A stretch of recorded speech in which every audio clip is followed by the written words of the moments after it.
Let's make some sourdough discard sandwich bread together. You are going to start off with 250 grams of warm water, 2 teaspoons of instant yeast, and 20 grams of sugar. Go ahead and mix that together.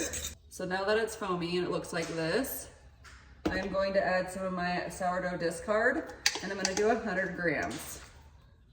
And then 500 grams of bread flour, 10 grams of salt, and then 4 tablespoons of softened butter. And then I'm going to get it over on my KitchenAid with the hook attachment. And I'm gonna start mixing on low.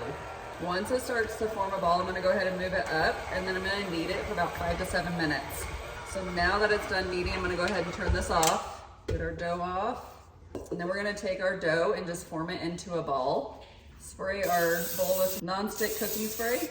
Place your dough back in, cover, and then let it rest for 1 to 2 hours or until it doubles in size.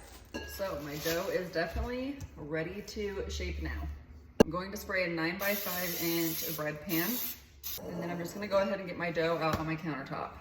And then I'm just gonna spread it out to like a rectangle shape.